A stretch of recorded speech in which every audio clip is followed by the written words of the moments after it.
எல்லா அறிவுஜீவிகளும் இந்த பிரச்சாரத்துக்கு பலியாகிறான்னு தான் என்னுடைய கவலையே. நான் சொல்றேன், பாஜகவை எதிர்த்ததால் மெட்டீரியலிஸ்டிக்கா எங்களுக்கு கிடைச்ச ரிசல்ட் தான் டெல்டா மாவட்டம். மெட்டீரியலிஸ்டிக்கா எங்களுக்கு கிடைச்ச ரிசல்ட் தான் 7.5 விழுக்காடு. இருமொழி கொள்கை எல்லாமே.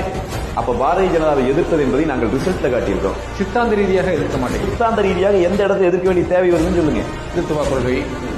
இந்துத்துவா கொள்கையை பாரதிய ஜனதா தமிழ்நாட்டிலே அமுல்படுத்த முயற்சிக்கிறது என்று சொன்னால் கூட அது திமுகவுக்கு கேவலம். அது அவனுக்கு புரிய மாட்டேங்குது. கட்சி உங்ககிட்ட வலிமையான அரசு இருக்கு, எங்ககிட்ட அரசு இருந்துச்சு. பாரதிய ஜனதா கட்சி எங்க கூட்டணியில தான் இருந்துச்சு. கூட்டணி கட்சியை சேர்ந்த ஒருத்தர் போய் கோயம்புத்தூர்ல நின்று இரு சமுதாயத்துக்கிடையே, இந்து முஸ்லீம் மக்களுக்கிடையே பிரச்சனை வர்ற மாதிரி ஒரு பேச்சு பேசினார். அவர் பாரதிய ஜனதாவினுடைய பொறுப்பாளர். எங்க கூட்டணி கட்சி, நாங்க வேற என்ன செய்ய முடியும், அமித்ஷா ஜி கூப்பிடுவார் உட்காந்துருந்தோம். குண்டா சொல்ல போட்டார். இப்ப இங்க ஆர்எஸ்எஸ் தேர்வு நடக்குது. என்ன பண்ணுது திமுக? கருப்பு பலூன் விடும். நீ சொல்ல மத்திய அரசை எதிர்த்து இதை நான் சாதிச்சு காட்டிட்டேன். ஒன்னே ஒன்று சொல்லு, தீர்மானம் போட்டேன்.